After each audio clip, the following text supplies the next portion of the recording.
Assalamualaikum warahmatullahi wabarakatuh. Salam sejahtera buat Sobat Lin Whitening dimanapun berada. Oke, Bim akan lanjutkan cerita Yechen-nya. Tapi seperti biasa, bantu tekan tombol like dan berkomentar juga. Terima kasih sesudah dan sebelumnya. Mari kita lanjutkan saja ceritanya. Lanjut. Bab 2071 sampai bab 2075, analisis Chen Zhaozong membuat Ye Chen tidak bisa tidak mengagumi. Paman Zong, idemu benar-benar hebat, lakukan saja apa yang kamu katakan. Pada saat ini, Chen Duoduo tidak bisa menahan diri untuk tidak berkata, Tuan Ye, baru saja bukankah Hattori Kazuo mengatakan bahwa bajingan bernama Qiao Feiyun sedang menunggunya untuk mengirimnya ke dermaga? Mengapa tidak menangkap Fei Haoyang di sini dulu, lalu pergi ke dermaga untuk menangkap Qiao Feiyun? Mengapa repot-repot? Chen Zhaozong tersenyum dan berkata, Nona Duoduo, kenyataan berbeda dari film. Dalam Young and Dangerous, Chen Haonan adalah pemimpinnya dan sering membawa adik laki-lakinya untuk membunuh orang. Hal seperti ini tidak mungkin terjadi dalam kenyataan.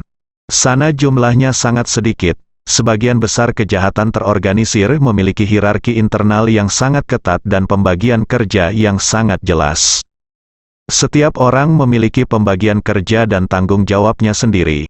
Mereka yang melakukannya hanya bertanggung jawab atas tangan mereka sendiri, dan mereka yang melakukannya menggunakan otak mereka hanya bertanggung jawab untuk menggunakan otak mereka. Bagaimana mungkin komandan di belakang layar mengambil risiko menempatkan dirinya dalam bahaya? Ye Chen juga mengangguk dan berkata, jika Qiao Feiyun secara pribadi pergi ke dermaga untuk menyerahkan kepada Ninja Iga, maka orang ini tidak akan hidup hari ini. Menurut pendapat saya, dia tidak hanya akan pergi ke dermaga, dan saya bahkan telah membuat rencana yang lengkap. Mungkin saya akan membunuh ninja-ninja ini segera setelah mereka muncul. Chen Duoduo tertawa dengan canggung. Oke, saya terlalu memikirkannya. Setelah mengatakan itu, dia bertanya lagi pada Ye Chen. Tuan Ye, bagaimana Anda yakin Fei Haoyang pasti akan datang? Jika dia tidak datang, menang bukankah rencananya akan hancur? Ye Chen berkata dengan serius, itu tergantung pada siapa yang kehilangan ketenangannya terlebih dahulu. Setelah mengatakan itu, Ye Chen memandang Gu Qiuyi dan berkata sambil tersenyum, Nani, bantu aku mengadakan pertunjukan nanti. Pada saat ini, Hattori Kazuo dan yang lainnya, mayat ke-6 pengawal semuanya telah dimasukkan ke dalam truk sampah melalui jalur internal yang telah disiapkan sebelumnya. Untuk memastikan bahwa masalah tersebut tidak terungkap, Hattori Kazuo telah lama memaksa Chen Fu untuk membersihkan seluruh area di sekitar area ini, sehingga tidak ada aktivitas staf lain di dekatnya, yang sangat memudahkan mereka.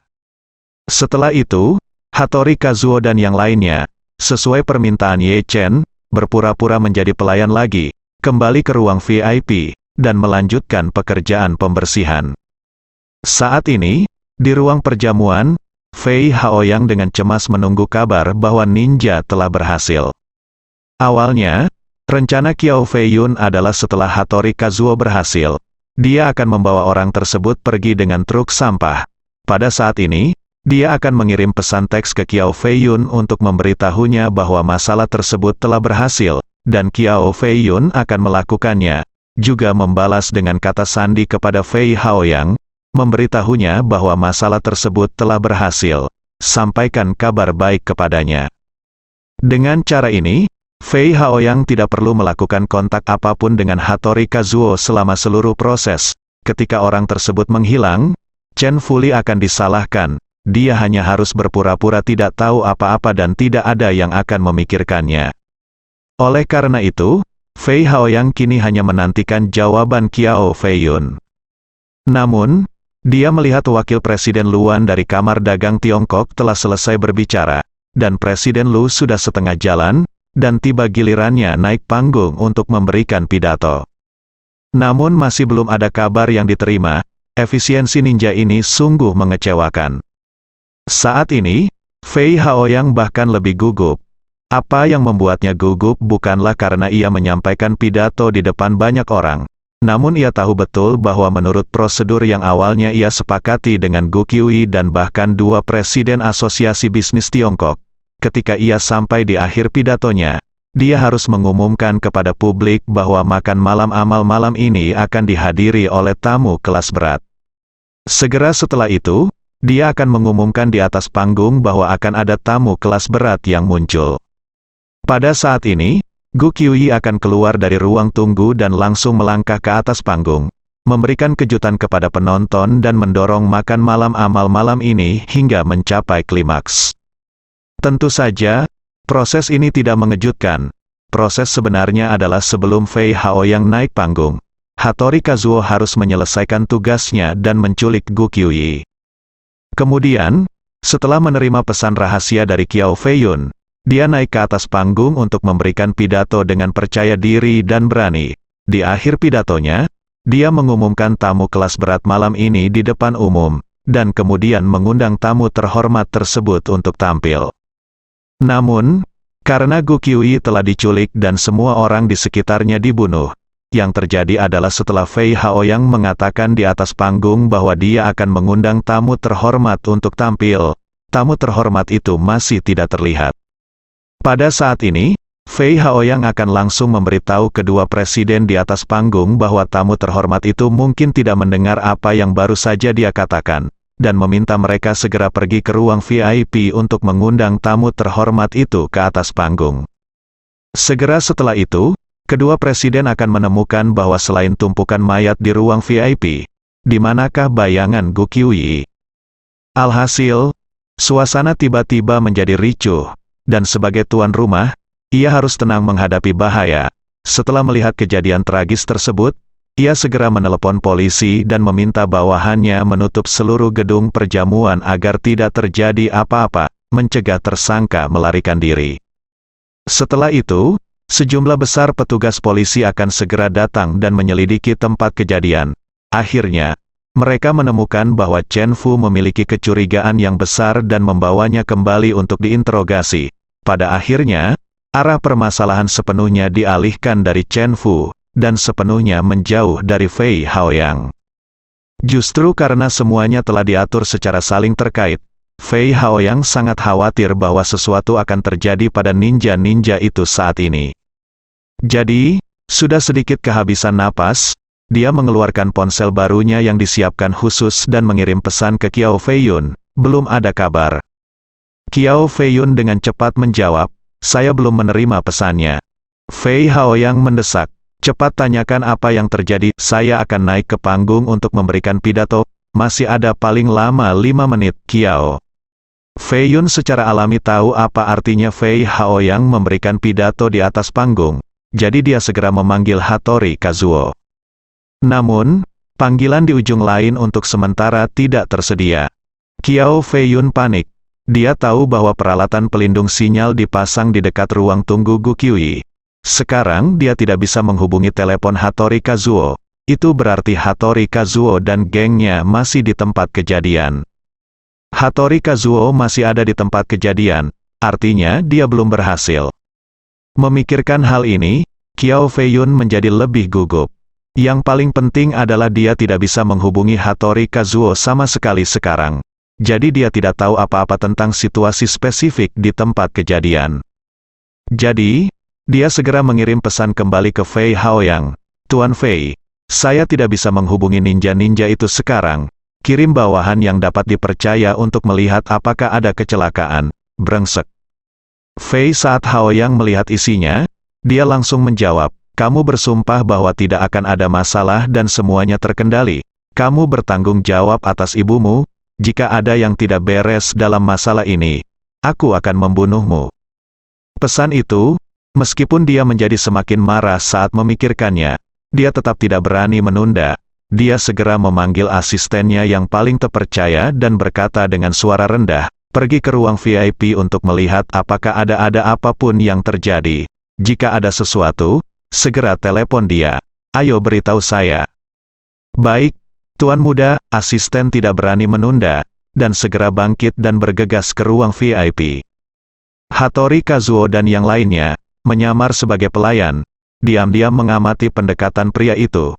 Tetapi ketika mereka mengingat instruksi Ye Chen untuk tidak bertindak gegabah sampai mereka melihat Tuan Muda keluarga Fei, mereka tidak bergerak. Asisten datang jauh-jauh ke pintu ruang VIP. Tanpa diduga, pintunya terbuka saat ini, dan Ye Chen mencoba membujuk Gu Qiui. "Nona Gu, saya sarankan Anda mendengarkan nasihat pengawal dan segera pergi." Gu Qiui tampak malu. Berkata, "Tidak pantas pergi begitu saja." Ye Chen melambaikan tangannya dan berkata, "Apa yang tidak pantas? Keselamatan itu penting." Asisten Fei Haoyang sedikit terkejut, dan dengan cepat melangkah maju dan bertanya, "Nona Gu, kamu mau kemana?" Ye Chen berbalik, menatap asisten itu, dan bertanya, "Siapa kamu?" Asisten itu buru-buru berkata, Saya asisten Tuan Fei, dan nama saya Sun Hao." Ye Chen mengangguk dan berkata, "Tolong beritahu Tuan Fei." Pengawal Nona Gu berkata bahwa tiba-tiba tidak ada sinyal komunikasi di sini, dan ada bahaya besar bagi keselamatan. Karena demi keselamatan Nona Gu, kita harus pergi dulu. Ketika Sun Hao mendengar ini, dia tiba-tiba berkeringat. Dia diam-diam berpikir dengan ngeri, Gu Qiui akan pergi. Jika dia benar-benar pergi, bukankah semua rencana Tuan Muda dan Qiao Fei Yun akan sia-sia? Sebagai asisten paling terpercaya Fei Haoyang, Sun Hao hampir mengetahui bahwa Fei Haoyang segalanya. Bahkan ketika Qiao Fei Yun terbang ke New York dengan tenang, Sun Hao lah yang pergi ke bandara JFK untuk membawanya kembali ke rumah Fei. Oleh karena itu, dia sudah mengetahui semua rencana Fei Haoyang hari ini. Saat ini, melihat Gu Qiui hendak pergi, bagaimana dia bisa duduk diam dan berkata dengan cepat, "Tidak ada sinyal, tidak mungkin. Apakah ada kesalahpahaman di sini, Ye?" Chen berkata dengan tegas, "Pengawal kami baru saja mengatakan bahwa walkie sinyal talkie dan sinyal ponsel menghilang secara misterius. Yang benar-benar tidak biasa, mereka keluar untuk bernegosiasi dengan pengawal di luar, dan akan segera datang untuk membawa Nona Gu pergi." Setelah mengatakan itu, Ye Chen berkata dengan wajah serius, "Bahkan jika masalah ini benar, apa kesalahpahamannya? Kami tidak bisa mengambil risiko keselamatan Nona Gu. Mohon mengerti." Sun Hao buru-buru berkata, "Baiklah, jangan khawatir dulu, kami dijaga ketat di sini, jadi pasti tidak ada masalah keamanan. Adapun saya berspekulasi bahwa masalah sinyal yang Anda sebutkan mungkin karena beberapa kesalahan teknis. Kami memiliki banyak sekali peralatan elektronik di sini, terutama amplifier audio dan mikrofon nirkabel. Kemungkinan besar ada gangguan antar sinyal. Mengapa Anda tidak mencobanya dulu? Tunggu sebentar. Saya akan berbicara dengan tuan muda kita." Ye Chen melambaikan tangannya, "Ayo pergi dan jelaskan kepada Tuan Fei. Dan kita akan pergi dulu. Jika Anda memiliki pertanyaan, Anda dapat berkomunikasi melalui telepon." Sun Hao mendengar ini dia sangat cemas sehingga dia berkata, "Tidak, tuan muda kita akan naik ke panggung untuk memberikan pidato. Pada saat itu, Nona Gu status VIP juga akan diumumkan di depan umum. Jika Nona Gu pergi begitu saja, tuan muda kita tidak akan bisa turun dari panggung. Dia adalah tuan muda tertua dari keluarga Fei. Anda tidak bisa memberinya penolakan wajah sama sekali, kan?" Ye Chen berpikir sejenak dengan ekspresi malu di wajahnya, lalu sedikit mengendurkan nadanya, dan berseru, "Baiklah, pergilah dan beritahu Tuan Fei. Mari kita minta maaf kepadanya secara langsung. Saya percaya bahwa orang yang berakal sehat seperti Tuan Fei akan memahami kita." Gu Qiui juga berkata dengan sangat menyesal, "Tolong minta Tuan Fei untuk datang dan saya akan menjelaskan kepadanya secara langsung. Saya benar-benar malu dengan masalah ini." Sun Hao tahu bahwa dia tidak bisa lagi mengendalikan situasi, dan berkata dengan cepat, "Nona Gu, mohon tunggu sebentar, saya akan segera memberitahu tuan muda kita." Setelah itu, dia berlari cepat kembali ke ruang perjamuan. Fei Haoyang dengan cemas menunggu berita tentang Sun Hao. Melihat Sun Hao berlari terengah-engah, dia dengan cepat bertanya, "Bagaimana situasi di sana sekarang?" Sun Hao berkata dengan terengah-engah, "Muda, Tuan, pergi dan lihat, Nona Gu membuat keributan untuk pergi." Pergi. Ketika Fei Haoyang mendengar ini, dia tahu bahwa para ninja belum mengambil tindakan, dan tentu saja dia merasa sangat marah. Tetapi saat ini dia tidak peduli dengan amarahnya, dan tanpa sadar mengerutkan kening dan bertanya, "Mengapa dia pergi? Sun Hao buru-buru berkata, pengawal Nona Gu menemukan bahwa sinyalnya diblokir dan menganggap lingkungan berbahaya. Jadi demi alasan keamanan, dia ingin membiarkan Nona Gu pergi dari sini dulu. Aku akan menidurinya. Fei Hao gemetar dengan sikap arogan. Disepakati bahwa perisai akan dinyalakan ketika para ninja mengambil tindakan, dan kemudian pertarungan akan berlangsung cepat. Mengapa perisai telah dinyalakan begitu lama, dan Gu Qiuyi belum dikendalikan? Jika Gu Qiuyi melarikan diri, bukankah semua upaya sebelumnya akan sia-sia? Memikirkan hal ini, dia buru-buru berkata, pergi dan jaga dia secepatnya. Jika kamu mengatakan kamu tidak bisa melepaskannya, katakan saja bahwa masalah sinyal adalah kegagalan peralatan kami, dan kami sudah memperbaikinya. Sun Hao berkata dengan malu, Tuan. Nona Gu sudah berdiri untuk pergi. Saya pergi menjaganya karena saya takut orang-orang tidak akan memberi saya muka sama sekali. Awalnya, Nona Gu akan pergi sekarang. Saya membawa Anda keluar untuk menekan mereka. Baru kemudian Nona Gu menyerah sedikit dan berkata bahwa dia ingin pergi. Saya akan menjelaskan kepada Anda secara langsung. Jika Anda tidak pergi, saya pikir mereka akan langsung pergi. Sialan, Fei Hao yang hampir marah. Dia tidak tahu apa yang sedang dilakukan ninja-ninja itu. Tapi dia tidak akan pernah bisa membiarkan Gu Qiuyi pergi seperti ini. Begitu Gu Qiuyi pergi, akan sangat sulit untuk menemukan kesempatan seperti itu lagi. Memikirkan hal ini, dia hampir tidak bisa berpikir dalam-dalam, dan dengan cepat berkata kepada Sun Hao, ayo pergi, ikutlah denganku. Pada saat ini, Fei Hao yang hanya memikirkan bagaimana menstabilkan Gu Qiuyi terlebih dahulu, dan kemudian menemukan cara untuk hubungi dia ninja-ninja itu. Mari kita lihat apakah keadaan bisa dipulihkan.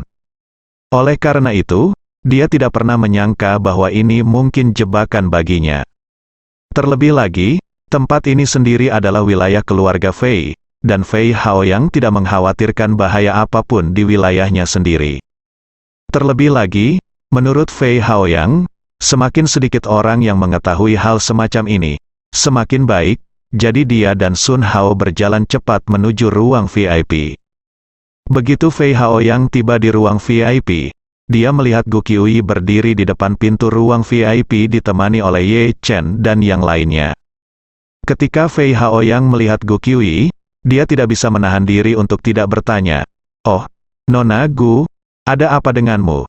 Mengapa Anda tiba-tiba pergi tanpa pamit? Sudah waktunya saya naik ke panggung untuk memberikan pidato. Saya akan melakukannya. Perkenalkan kamu, orang penting ini, kepada semua tamu. Tamu yang terhormat, jika kamu pergi sekarang, aku tidak akan bisa turun dari panggung." Gu Qiuyi tidak mengatakan apa-apa, tetapi hanya menatapnya dengan marah mata, yang membuat Fei Hao yang merasa gugup.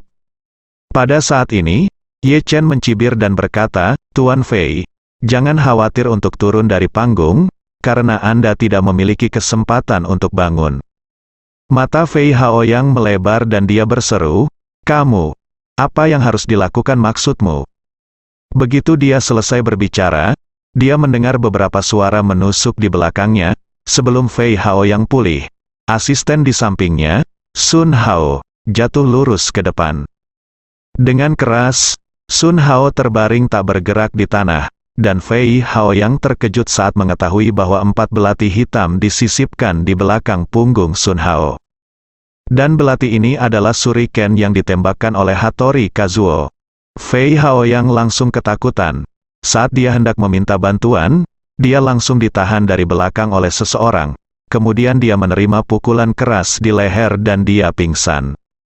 Hattori Kazuo segera melangkah maju untuk mendukung Fei Hao yang tidak sadarkan diri, dan dengan cepat berkata kepada Ye Chen, Tuan Ye, saya akan membawamu pergi dulu. Ye Chen mengangguk dan berkata, bawakan 6 mayat itu kembali, Hattori.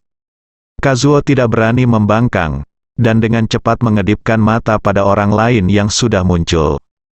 Jadi, beberapa orang segera memasukkan Fei Hao yang ke dalam truk sampah, lalu dengan cepat menyeret ke-6 mayat itu kembali dan membuangnya di depan pintu. Saat ini, bentuk tubuh dan postur ke-6 orang tersebut hampir sama persis dengan saat mereka baru saja dibunuh oleh Hattori Kazuo. Setelah Ye Chen memeriksa tempat kejadian, dia memberikan informasi kontak Wan Po-jun kepada Hattori Kazuo dan berkata, "Hubungi dia ketika Anda keluar dan serahkan dia." "Oke, Tuan Ye." Hattori Kazuo sudah mempertaruhkan nyawanya, mengangguk cepat dan melarikan diri dari tempat kejadian dengan tergesa-gesa. Pada saat ini, Ye Chen berkata kepada Gu Qiuyi, Chen Zhaozong dan Chen Duoduo, "Kalian bertiga kembali ke kamar dan duduk dulu. Waktunya telah tiba untuk menguji kemampuan akting semua orang." Mereka bertiga saling memandang, lalu buru-buru kembali ke sofa dan duduk. Saat ini, Ye Chen juga kembali ke kamar dan menutup pintu dengan lembut. Detik berikutnya, Ye Chen tiba-tiba membuka pintu, melihat ke tubuh 6 pengawal dan seorang asisten di tanah, dan berteriak keras, "Seseorang datang, membunuh." Tepat ketika Lusinian, Presiden Kamar Dagang Tiongkok New York, baru saja menyelesaikan pidatonya dan hendak menyerahkan podium kepada Fei Haoyang, keributan tiba-tiba terjadi. Anak buah keluarga Fei dan staf hotel tertarik dengan teriakan Ye Chen, dan kemudian mereka melihat pemandangan yang membuat mereka pingsan. 6 pengawal Gu Qiuyi tewas di tempat, dan asisten tuan muda Fei Haoyang, Sun Hao, juga tewas secara tragis di tempat.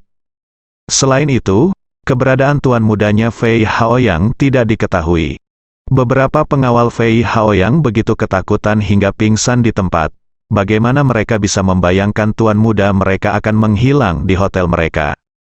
Di antara mereka, ada seorang pria parubaya bernama Qin Luodong. Dia adalah keponakan dari pengawal pribadi Fei Jianzong, Yuan Zixu. Dia adalah seorang ahli seni bela diri yang bertanggung jawab untuk melindungi keselamatan Fei Haoyang. Namun sejak ia melindungi Fei Haoyang secara pribadi, Fei Haoyang tidak pernah menganggapnya sebagai miliknya, sehingga ia sering diusir oleh Fei Haoyang karena berbagai alasan. Fei Haoyang bahkan sering mengubah rencana aktivitasnya tanpa izin untuk membuangnya. Seiring waktu, Qin Luodong menjadi agak tidak puas dengan Fei Haoyang. Dia bahkan menyebutkan hal itu kepada pamannya Yuan Zixu, memintanya untuk mencari sesama murid dari sekte untuk menggantikannya. Meskipun Yuan Zixu menyetujui permintaannya, dia berulang kali menyuruhnya untuk bersabar untuk saat ini dan menunggu sampai Yuan Zixu kembali dari Tiongkok. Pada jamuan makan malam amal hari ini, Qin Luodong ingin melindungi Fei Haoyang secara pribadi. Tetapi dia tidak menyangka bahwa Fei Haoyang akan membiarkannya bertugas di ruang perjamuan dan tidak mengizinkannya meninggalkan ruang perjamuan bahkan setengah langkah. Tidak mendengar sesuatu yang besar telah terjadi, dan dia tidak akan meninggalkan ruang perjamuan dengan gegabah. Qin Luodong bergegas ke pintu ruang tunggu. Ketika dia melihat 7 mayat di tempat kejadian, jantungnya berdetak kencang. Dia mengenali senjata rahasia di 7 mayat itu sekilas. Ini adalah senjata tersembunyi eksklusif para ninja. Jadi, dia langsung bertanya, siapa yang menemukannya pertama kali? Ye Chen, yang berdiri di kusen pintu, berkata, "Ini aku." Qin Luodong melirik ke arah Ye Chen dan berseru, "Bicaralah dengan cepat, apa yang sebenarnya terjadi? Ini, apa yang terjadi?" Melihat sikap kerasnya, Ye Chen mundur selangkah dan bertanya dengan marah, "Kamu masih berani bertanya padaku apa yang terjadi? Aku masih ingin bertanya padamu apa yang terjadi. Apa-apaan ini yang kamu lakukan? Mengundang Nona Gu ke makan malam amal Anda, tetapi ke-6 pengawal kami terbunuh. Bagaimana Anda melakukan pekerjaan keamanan? Jika Anda tidak memberi kami penjelasan yang masuk akal tentang masalah ini, kami tidak akan pernah menyerah." Qin ketika Luodong dan pengawal lainnya mendengar ini, mereka langsung terdiam. Baru kemudian mereka menyadari bahwa semua ini adalah kesalahan mereka sendiri, dan bahwa Gu Qiuyi dan 6 orang lainnya juga kehilangan uang karena kesalahan mereka. Hal ini membuat Qin Luodong semakin ketakutan. Misinya adalah untuk melindungi keselamatan Fei Haoyang, tetapi dengan hal sebesar itu terjadi di depan matanya, tanggung jawab ini terlalu besar. Ye Chen melihat para pengawal ini sepertinya ragu-ragu, jadi dia segera berkata, "Ini masalah serius. Saya pikir lebih baik menelepon 911 untuk memanggil polisi." Setelah mengatakan itu, dia segera berbalik dan berkata kepada Chen Duoduo, "Nona Duoduo, tolong merepotkanmu, hubungi polisi. Chen Duoduo mengangguk dan dengan cepat mengeluarkan ponselnya. Qin Luodong berkata dengan cepat, "Tuan, tolong jangan cemas, izinkan saya melaporkan masalah ini kepada Tuan dan Tuan muda kami." Ye Chen berkata dengan marah, 6 dari kami meninggal, dan hanya 1 dari Anda yang meninggal. Saya yakin kalian tidak terburu-buru kepada siapa kalian harus melapor, tapi kita harus memanggil polisi untuk menangani masalah ini. Setelah mengatakan itu, Ye Chen berkata lagi, untuk menjamin keselamatan Nona Gu, mulai sekarang aktif, saya akan tutup pintu ini, dan ketika polisi datang, Anda akan membukanya, begitu dia. Selesai berbicara, Ye Chen menutup pintu dengan keras. Pada saat ini, pengawal dari perusahaan keamanan tempat Gu Qiuyi bekerja juga bergegas masuk setelah mendengar suara tersebut. Ketika mereka melihat kematian 6 rekannya, mereka semua sangat bersemangat dan meminta pihak hotel memberikan penjelasan. Penanggung jawab hotel datang setelah mendengar kabar tersebut. Walaupun dia ketakutan setengah mati, dia tetap berusaha menenangkan para pengawalnya. Lagi pula, jika hal semacam ini dibawa ke polisi, itu akan menjadi skandal bagi pihak hotel, keluarga Fei, dan tidak ada yang berani mengambil tanggung jawab ini. Namun, orang Amerika ini tidak tahu bagaimana beradaptasi.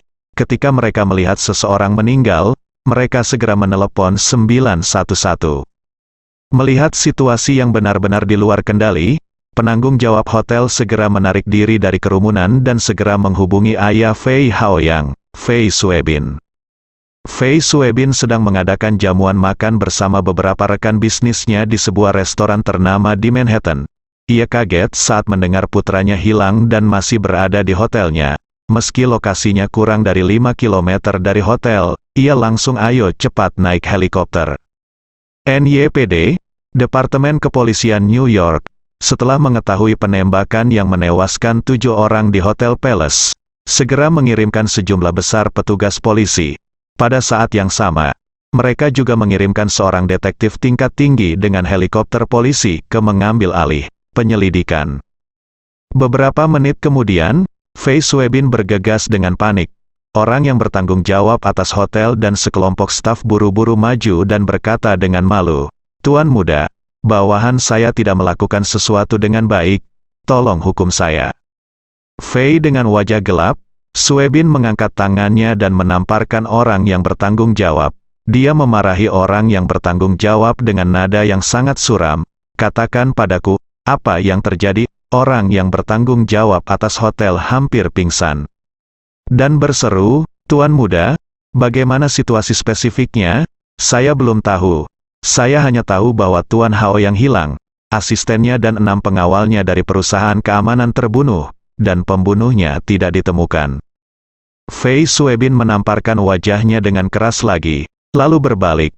Melihat Qin Luodong, dia melangkah maju dan menamparkan wajahnya, dan dengan marah berkata, "Qin, keluarga Fei kami memberikan begitu banyak dukungan kepada sekte Anda setiap tahun. Tapi kamu bahkan tidak bisa melindungi keselamatan anakku. Apa yang kamu lakukan demi makanan?" Qin Luodong adalah prajurit bintang 4. Jadi dia secara alami sangat marah setelah ditampar seperti ini. Tetapi dia juga tahu betul bahwa meskipun Fei Suebin tidak memiliki keterampilan kultivasi apapun, jika dia memukul dirinya sendiri, dia harus menghadapinya. Jadi, dari sudut matanya, dia melihat ke arah seorang pria parubaya yang mengikuti Fei Suebin. Pria ini adalah pengawal pribadi Fei Suebin, adik laki-laki Yuan Zixu, dan paman senior Qin Luodong, Zhang Chuan. Ekspresi Zhang Chuan saat ini juga sedikit tidak berdaya. Dia memiliki pemahaman tentang orang seperti apa Fei Haoyang itu, dan saat keponakannya mengikutinya, dia memang banyak digoda. Kuncinya adalah meskipun dia tahu dia sedang ditipu, dia tidak punya cara untuk menghadapinya. Pada saat ini, Qin Luodong berkata dengan sedih, "Tuan Fei, sejujurnya, sejak saya dikirim oleh sekte untuk melindungi Tuan Fei sangat mewaspadai saya. Dia tidak memberitahu saya banyak hal dan menolak memberitahu saya berkali-kali. Dia mengikuti saya, dan bahkan sering meninggalkan saya untuk bertindak sendirian. Saya tidak bisa melindungi keselamatannya sama sekali." Qin Luodong berkata dengan nada agak mengeluh. Setengah bulan yang lalu, dia memberitahuku bahwa dia akan pergi ke Los Angeles untuk berlibur. Mengatur agar 2 helikopter lepas landas dari rumah menuju bandara JFK. Saat itu, dia memintaku untuk duduk di helikopter lain untuk lepas landas terlebih dahulu. Alhasil, setelah dia helikopter lepas landas, tiba-tiba berubah arah di tengah jalan dan menuju ke LaGuardia. Di Bandara LaGuardia, saya perhatikan pesawatnya menguap dan langsung meminta pilot untuk berbalik. Namun pilot tidak mendengarkan saya sama sekali dan langsung membawa saya ke Bandara JFK. Saat saya naik taksi ke Bandara LaGuardia, pesawatnya sudah tiba, sudah lepas landas. Ambil contoh hari ini, dalam perjalanan ke sini, dia membuat ketentuan dengan saya. Dia bilang saya untuk tidak meninggalkan ruang perjamuan tanpa perintahnya. Jika tidak, saya akan mengeluh kepada paman saya. Apa yang dapat saya lakukan? Metode. Melihat mentalitas Qin Luodong sedikit rusak, Zhang Chuan dengan cepat berkata, "Luodong, sekarang bukan waktunya untuk mengeluh. Tolong beritahu saya jika Anda menemukan sesuatu di tempat kejadian." Qin Luodong menyesuaikan mentalitasnya dan berkata, 7 orang mati semuanya memiliki bekas terkena senjata tersembunyi, yang tampak seperti senjata rahasia ninja Jepang. Fei Suebin mengerutkan kening dan bertanya dengan dingin, "Apa katamu, ninja Jepang?" Ketika Fei Suebin mendengar kata ninja Jepang, pikiran pertamanya adalah bahwa hal itu tidak mungkin. Ia pernah meminta anak buahnya untuk menghadapi ninja Jepang sebelumnya. Menurutnya, ninja Jepang tidak akan pernah berani melawan keluarga Fei. Lalu bagaimana mereka bisa menculik putra Fei Suebin miliknya? Jadi, dia memandang Qin Luodong dan bertanya dengan suara dingin, "Apakah kamu yakin kamu seorang ninja Jepang?" Tentu, Qin Luodong berkata tanpa berpikir. Hanya orang Jepang yang masih menggunakan senjata tersembunyi seperti shuriken. Racun yang menyegel tenggorokan ketika terkena darah juga merupakan rahasia mereka. Fei Suebin berkata dengan dingin, "Bukankah Tiongkok memiliki senjata tersembunyi untuk melempar dan racun yang menutup tenggorokan ketika terkena darah?" Qin Luodong bertanya dengan tergesa-gesa, "Kembali bagi Tuan Muda, Tiongkok memilikinya. Tetapi itu juga ada di masa lalu, memang ada hal-hal ini dalam seni bela diri saat itu. Tetapi setelah kegagalan pemberontakan Boxer, apa yang disebut seni bela diri pada dasarnya tidak ada lagi, dan satu-satunya yang tersisa adalah seni bela diri. Jadi cara tercela untuk menyakiti orang dengan panah tersembunyi ini belum pernah terlihat di Tiongkok." Berbicara tentang ini, Qin Luodong menambahkan, "Faktanya, setelah memasuki abad ke-20, ada gelombang melepaskan senjata dingin di seluruh dunia. Ninja Jepang masih selamat. Jadi hanya mereka yang masih menggunakan benda semacam ini." Fei Suebin tampak sangat marah, mengertakkan gigi dan memerintahkan asistennya, "Beritahu keluargamu segera dan kirim semua orang yang kamu bisa. Saat dikirim, pastikan untuk menemukan ninja itu untukku dan membawa Haoyang kembali utuh." Dengan itu, dia menambahkan, "Ngomong-ngomong, beritahu semua geng dan organisasi di New York yang dapat memberikan jasa yang berharga. Tergantung pada petunjuknya, hadiahnya berkisar antara 10 juta hingga 50 juta dolar AS. Jika ada yang bisa menyelamatkan anak saya, hadiahnya akan menjadi 100 juta dolar AS. Jika ada yang bisa menyelamatkan Haoyang, berikan saya ninja-ninja itu pada saat yang sama. Jika Anda menangkapnya, saya akan menghadiahinya 200 juta dolar AS. Asisten itu berkata tanpa berpikir, "Baiklah, Tuan Muda, saya akan segera melakukannya." Fei Suebin memandang pengawalnya Zhang Chuan lagi dan berkata, "Tuan Zhang, silakan ikuti saya, rekan magang Anda. Tolong bantu saya melakukan penyelidikan menyeluruh untuk melihat apakah kami dapat menyelamatkan Haoyang." Zhang Chuan mengangguk, tetapi bertanya dengan sedikit khawatir, "Tuan Muda, keselamatan Anda tidak terjamin di sini. Bagaimana kalau aku mengantarmu pulang dulu?" "Tidak." Fei Suebin menggelengkan kepalanya dan berkata dengan dingin, "Aku tidak akan pergi kemanapun." Setelah mengatakan itu, dia berbalik untuk menatap orang yang bertanggung jawab atas hotel dan berkata tanpa berpikir, "Bagaimana Anda melakukan pekerjaan keamanan Anda? Bagaimana Anda bisa membiarkan ninja Jepang menyelinap masuk?" orang. Yang bertanggung jawab atas hotel itu tersedak dan berkata, "Tuan muda, kali ini pekerjaan keamanan diambil alih sepenuhnya dan sepenuhnya bertanggung jawab oleh anak buah Tuan Haoyang. Tuan Haoyang, tidak mengizinkan saya campur tangan." "Apa maksudmu?" Fei Suebin mengerutkan kening dan bertanya. "Haoyang tidak akan membiarkanmu campur tangan." "Iya." Penanggung jawab hotel berkata dengan sedih. Tuan Haoyang berkata, "Ada tamu penting di makan malam amal ini, yang merupakan masalah besar. Jadi dia meminta Sun Hao untuk bertanggung jawab penuh atas koordinasi dan keamanan, dan saya tidak akan diizinkan mengganggu pengaturan dan proses tertentu." Fei Suebin berpikir keras. Jadi, dia melihat ke ruang tunggu yang tertutup dan bertanya, "Apakah tamu penting yang disebutkan Hao yang ada di sini, orang?" Yang bertanggung jawab atas hotel dengan cepat berkata, "Kembali ke Tuan muda, tamu penting di dalam adalah selebriti yang sekarang populer, orang Cina penyanyi Gu Qiuyi, Nona Gu."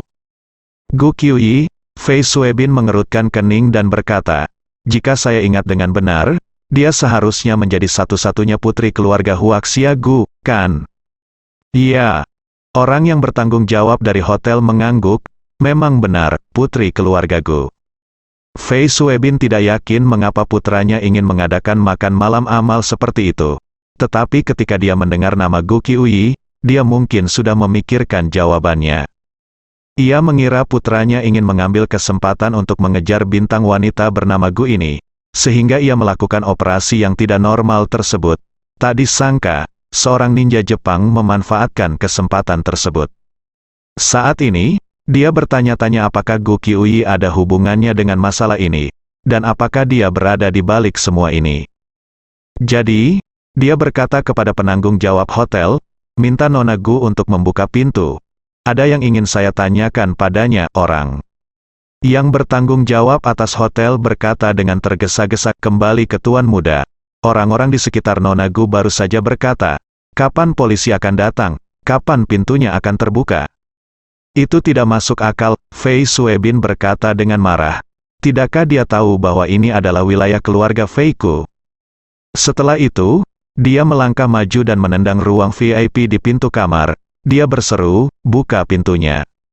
Ye Chen berkata dari dalam, "Kami hanya akan berbicara dengan polisi, dan mereka yang tidak tertarik harus menjauh. Adapun orang-orang yang tidak memenuhi syarat itu, semakin jauh semakin baik." Fei Suebin langsung marah.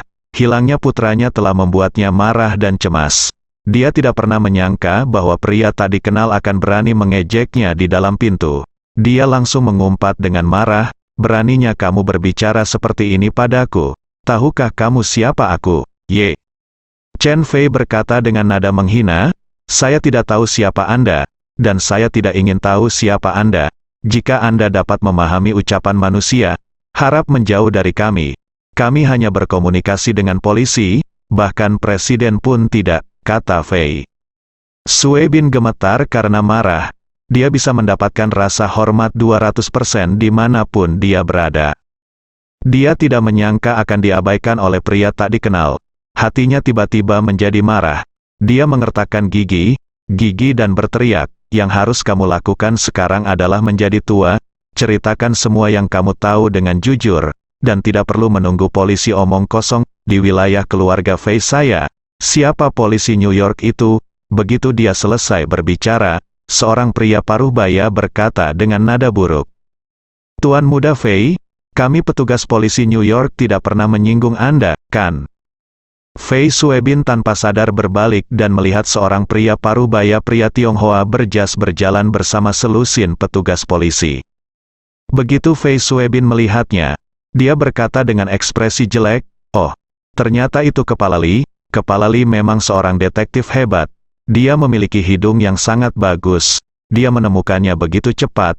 Dia adalah panggil Tuan Li, kepala." Polisinya adalah Li Yalin, seorang kepala polisi Tiongkok yang sangat terkenal di New York. Li Yalin sangat terkenal di New York, tidak hanya sebagai kepala cabang terbesar di Departemen Kepolisian New York. Ia juga merupakan detektif dengan tingkat deteksi kejahatan tertinggi di New York. Namun Fei Suebin dan Li Yalin tidak pernah mudah untuk dihadapi. Hal ini terutama karena keluarga Fei selalu ingin bekerja sama dengan Li Yalin dan terlibat dalam kolusi pemerintah bisnis untuk memfasilitasi tindakan mereka di masa depan. Namun Li Yalin tidak pernah bertatap muka dengan keluarga Fei. Li Yalin tidak peduli apakah Anda keluarga Hilton, keluarga Fei, atau keluarga An. Di hadapannya, Anda tidak boleh menjadi batu sandungan yang menghalangi keadilan. Meski keluarga Fei sangat berkuasa, mereka masih tinggal di New York, sehingga mau tidak mau harus berurusan dengan polisi New York. Li Yalin lah yang paling membuat mereka pusing. Pada saat ini, Li Yalin berjalan ke arah Fei Suebin dan berkata dengan tenang, "Tuan Fei, kami menerima laporan bahwa ada pembunuhan serius di sini. Jadi kami bergegas untuk menyelidikinya." Setelah itu, dia menunjuk ke 7 mayat di atas tanah. Melihat sekeliling, dia bertanya, "Siapa yang bisa menjelaskan kepadaku, apa yang terjadi, kapan orang itu meninggal, kapan saat kematiannya, dan siapa saksi pertama?" Ye Chen membuka pintu saat ini. Dia berkata, "Saya menelepon polisi. Orang itu meninggal sekitar 10 menit yang lalu. Saya mendengar suara di luar, dan ketika saya membuka pintu, orang itu sudah mati." Pada saat ini, Fei Suebin menatap Ye Chen, merasa sangat marah. Dia mendengar suara Ye Chen. Anak inilah yang baru saja berdebat dengannya di seberang pintu. Ye Chen merasakan tatapan Fei Suebin yang sangat tidak bersahabat, meliriknya ke samping, dan menemukan bahwa pria ini terlihat agak mirip dengan Fei Jianzong. Berdasarkan percakapan yang baru saja dia dengar di dalam pintu, dia yakin orang tersebut adalah ayah Fei Haoyang, Fei Suebin. Fei Suebin sedang dalam suasana hati yang sangat marah saat ini. Ketika dia bertemu dengan mata Ye Chen, dia segera berseru dan bertanya, "Saya meminta Anda untuk membuka pintu sekarang, mengapa Anda tidak membukanya?" Ye Chen berkata dengan sedikit kesal, Sekali lagi saya tidak mengenal Anda. Tetapi saya tahu siapa Anda. Dalam keadaan darurat seperti ini, saya tentu saja tidak mempercayai siapapun kecuali polisi." Fei Suebin berkata dengan marah, "Saya Fei Suebin dari keluarga Fei, dan Anda bahkan tidak mengetahui nama saya. Pernahkah Anda mendengarnya?" Ye Chen menggelengkan kepalanya, "Maaf, saya baru saja datang dari Tiongkok belum lama ini dan saya benar-benar belum mendengarnya darimu. Selain itu, prioritas utamamu sekarang adalah menemukan putramu. Tidak perlu pamer padaku di sini. Kan, jika kamu punya waktu, bukankah lebih baik mencari tahu keberadaan putramu?" "Kamu?" Fei Suebin sangat marah sehingga dia tidak tahu harus berkata apa. Segera, Fei Suebin menahan amarahnya dan bertanya dengan gigi terkatup, "Apa yang baru saja kamu lihat? Katakan padaku." Ye Chen berkata dengan tenang, "Maaf, saya hanya berbicara dengan polisi yang memiliki kekuatan penegakan hukum tentang masalah ini. Adapun kamu, saya tidak punya komentar." Fei Suebin belum pernah bertemu orang yang berani berbicara dengannya seperti ini dalam hidupnya. Saat ini, dia hanya ingin membiarkan pengawal itu memukuli Ye Chen sampai mati di tempat. Namun, ketika dia mengira detektif Tiongkok Li Yalin ada di sisinya, dia hanya bisa menahan amarahnya terlebih dahulu. Pada saat ini, Li Yalin memandang Ye Chen dan bertanya, "Anak muda, saya adalah detektif dari Departemen Kepolisian New York dan kepala cabang seluruh kota. Anda dapat memberitahu saya apa yang Anda lihat?" Ye Chen menunjuk sambil menunjuk kepada 7 mayat di tanah. Dia berkata dengan tatapan sial, "Apalagi yang bisa saya lihat? Tentu saja saya melihat orang mati segera setelah saya membuka pintu. Sebelum saya datang ke Amerika, saya pikir keamanan di sini adalah sangat bagus. Siapa yang tahu, saya benar-benar melihat orang mati di tanah." Li Yalin tertawa sinis dan bertanya, "Lalu apakah Anda melihat pembunuhnya, dan tuan muda dari keluarga Fei?" "Tidak." Ye Chen menggelengkan kepalanya dan berkata, "Kami sedang menunggu di dalam untuk muncul. Saya mendengar sesuatu bergerak di luar, seolah-olah seseorang telah jatuh, dan saya merasa ada yang tidak beres, jadi saya memanggil pengawal kami di pintu terlebih dahulu. Tetapi tidak ada yang menjawab. Saya takut ada kecelakaan, jadi saya tunggu sebentar untuk konfirmasi. Setelah tidak ada gerakan di luar pintu, saya buka pintunya. Setelah saya buka, pintunya sudah diblokir oleh orang mati. Li Yalin mengangguk dan bertanya, lalu apakah kamu mendengar seseorang berbicara? Ye Chen mengangguk dan berkata, ya. Li Yalin bertanya lagi, apakah kamu mendengar dengan jelas apa yang mereka bicarakan? Ye Chen menggelengkan kepalanya dan berkata, mereka seharusnya berbicara dalam bahasa Jepang, tapi saya tidak mengerti bahasa Jepang. Li Yalin mengangguk sedikit dan berkata pada dirinya sendiri. Pan berkata, sepertinya itu memang dilakukan oleh ninja Jepang. Setelah itu, Li Yalin bertanya lagi, kamu seharusnya bisa mendengar suara laki-laki dan perempuan, kan? Apakah ada lebih banyak laki-laki atau perempuan? Ye Chen berkata tanpa berpikir, mereka semua laki-laki, dan sepertinya setidaknya ada 7 atau 8 orang. Li Yalin mengangguk, berterima kasih pada Ye Chen, dan berkata kepada petugas polisi di sampingnya, kalian, segera tutup tempat kejadian, lakukan pemeriksaan menyeluruh terhadap setiap mayat, dan periksa juga. Periksa video pengawasan di sini untuk melihat apakah ada petunjuk berharga. Selain itu, hubungi petugas administrasi imigrasi dan masuk untuk mengambil catatan masuk dari Jepang ke New York dalam seminggu terakhir, dan mencatat semua warga negara Jepang berusia 18 hingga 48 tahun. Kumpulkan semua informasi tentang pria sebelum usia 10 tahun. Setelah jeda sebentar, Li Yalin menambahkan, bawa semua staf ke sini malam ini untuk penyelidikan. Poin kuncinya adalah memeriksa apakah jumlah orang telah berkurang, dan biarkan semua orang mengidentifikasi yang lain. Teman-teman, lihat apakah ada orang hilang. Semua orang segera mengikuti instruksi.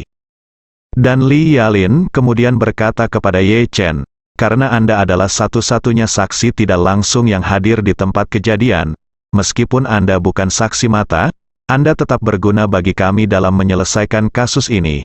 Ini sangat membantu. Jadi saya ingin Anda untuk kembali dengan mobil polisi kita nanti dan membuat catatan.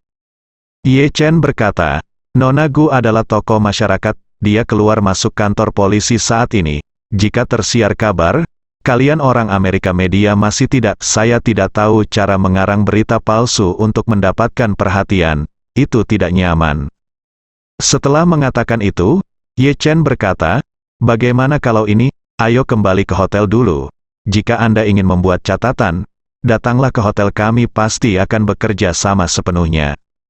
Li Yalin mengangguk dan berkata, tidak apa-apa, setelah saya mengatur semuanya di lokasi, saya akan membawa orang ke hotel untuk berkunjung.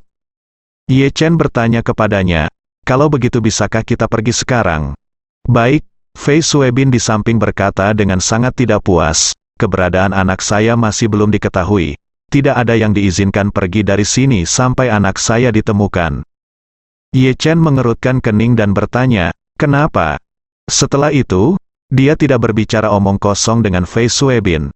Dia segera menatap Li Yalin dan berkata dengan serius, Inspektur Li, saya sekarang sangat curiga bahwa masalah ini sudah direncanakan sebelumnya, dan keluarga Fei sangat curiga. Fei Suebin mengertakkan gigi dan meraung, apa katamu, Ye?